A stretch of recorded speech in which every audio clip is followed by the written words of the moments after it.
Walong player mula sa nakaraang window ibinalik ni Coach Jude Flavel sa hanay.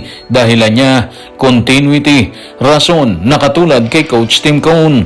Pahayag naman ni FIBA, magiging problema ng Gilas ang sukat nito, bunga ng pagkawala ni Kai Soto at QMB.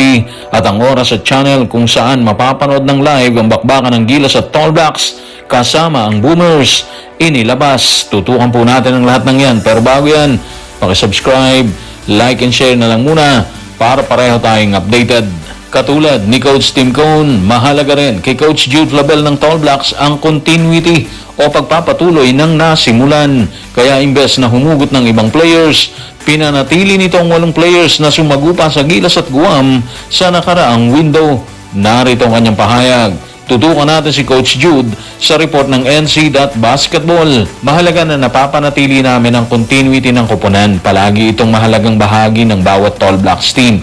Isa sa mga dahilan kung bakit napakahalaga ng mga training camp at FIBA windows na to ay dahil dito namin mas napapaganda ang chemistry ng team. Kasabay nito, nasusubukan din namin ang iba't ibang piyesa at nakikita kung ano magiging hitsura ng team sa mga susunod na taon. Sa kabuuan, napakalalim ng talent at options ng aming team. Sa unang-unang mga playoffs, ito yung mga players na isinama muli ni Coach Jude sa hanay ngayong window. Si Taylor Britt, si Carlin Davison, si Sam Menenga, si Tane Murray, Jordan Ngatay, si Tohi Smith-Milner, si Ruben Terangi, at Sam Timmins sa lineup ng Tall Blacks. Sila rin ang malaking bahagi ng koponan noong nakaraang February window. Kaya hindi na sila kailangan magsimula ulit sa umpisa. Kilala na nila yung sistema, alam na nila yung papel ng bawat isa. At yun mismo ang gustong mapanatili ni Coach Jude Flavel. May point si Coach Jude nang sinabi niya na napakahalaga ng continuity o yung pagpapatuloy ng nasimula nila. Kapag pare-pareho ang core ng team, mga ka-playoffs, mas mabilis ang bola, mas maganda ang communication ng depensa, at mas madali ang adjustment sa gitna ng laro. Hindi na kailangan magpakilala pa yung mga players sa isa't isa, di ba? Kasi nga matagal na sila magkakasama sa sistema eh. Ang nakakatuwa dito, halos pareho rin ito ng filosofiya ni Coach Tim Cone sa Gilas, Pilipinas.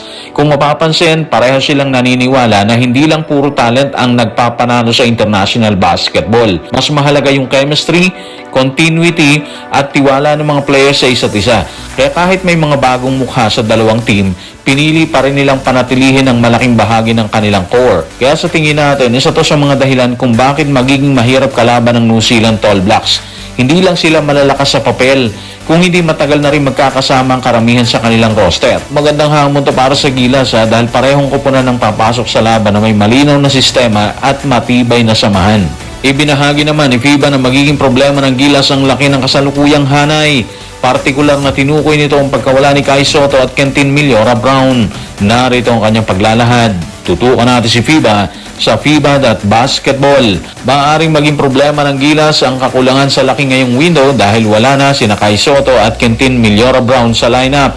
Pero kahit ganyan, masasabi ring mas bumata at posibleng mas bumilis ang koponan dahil sa pagpasok ng mga nagbalik at mas bagong mukha. Nagbalik si Justin Baltasar matapos ang matagal na panahon. Muling nakasama si Juan Gomez de Leaño at nandyan din si Mike Phillips, isang napaka-interesanteng talent na sabik nang mapanood ng maraming basketball fans sa Asia kung bakit tinawag siyang Motor Mike. Naniniwala tayo dito malaking kawalan para sa Gilas yung pagkawala ni Kai Soto at Kentin Millora Brown. Si Kai kasalukuyang nakatutok sa kanyang NBA Summer League journey kaya hindi siya available, habang si Kentin Millora Brown hindi rin siya nakasama dahil meron siyang inaasikaso, medical procedure ata yun kung di tayo nagkakamali. So dahil dito mababawasan ang Gilas ng dalawang legitimate big men na sana'y makakatulong sa rebounding, sa rim protection at depensa laban sa matitinding frontline ng Tall Blacks at Boomers. Pero sa kabilang side, mga ka-playoffs, may magandang kapalit din ang pagkawala nila. Mas bumilis ang lineup ng Gilas sa pagbabalik ni Justin Baltasar at Juan Gomez de Leaño. Si Baltasar nagbibigay ng haba at versatility sa depensa, habang si Juan Gomez de Leaño dagdag na playmaker at scorer sa backcourt.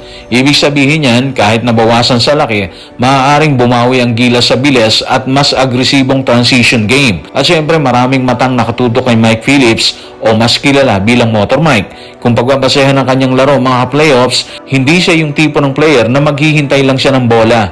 Ang lakas niya ay nasa walang sawang pagtakbo, paghabol sa rebounds, pagdepensa at pagbibigay ng energy sa loob ng court. Posibleng hindi siya ang pangunahing scorer ng Gilas pero kaya niyang baguhin ang momentum ng laro sa pamamagitan ng hustle plays, offensive rebounds at mabilis na depensa. So abangan natin ito mga ka-playoffs. Base naman sa inilabas na pahayag ng One Sports, muling masusubok ang tatag ng Gilas ngayong window. Kasabay niyan, inilabas din ng One Sports ang oras at website na posibleng mapanood ng live ang bakbakan ng Gilas at Tall Blacks maging ang Australia. Narito ang kanilang paglalahad. Tutukan natin ang pahayag ng One Sports sa kanilang official Facebook page. Laban kontra sa mga matitigas na kupunan. Nakahanda ang Gilas sa panibagong malaking hamon sa ikatlong window ng FIBA World Cup Asian Qualifiers, kung saan haharapin nila ang dalawang matagal ng powerhouse sa region, ang New Zealand sa July 3 at Australia sa July 6. Mapapanood ng live ang dalawang laban sa One Sports YouTube channel.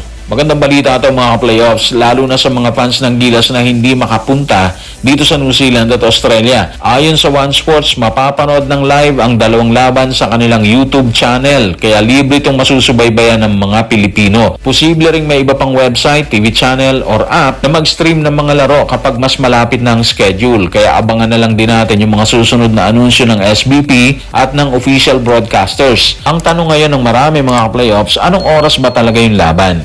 So batay sa inilabas na schedule, ang laban ng Gilas kontra New Zealand sa July 3 nakatakdang magsimula ng 3 p.m. Nag-check tayo mga playoffs ng time difference at lumabas na yung 3 p.m. dito sa Pilipinas katumbas ng 7 p.m. sa New Zealand. So lumalabas 4 na oras ang advance ng New Zealand kumpara dito sa Pilipinas. So 3 p.m. po yan. Yung laban naman ng Gilas at Australia sa July 6 nakatakda sa 6:30 p.m. ayon kay One Sports. Nang tingnan natin ang oras sa Perth kung saan gaganapin yung laban, pareho lang pala to ng time zone ng Pilipinas. So ibig sabihin 6:30 p.m. yung nakalagay na schedule, 6:30 p.m. din ito mapapanood dito sa Pilipinas. So sa July 3 malinaw, 3 p.m. natin mapapanood. July 6, 6:30 p.m. natin mapapanood. Base yan sa time zone na chinek natin. So guys, maraming salamat.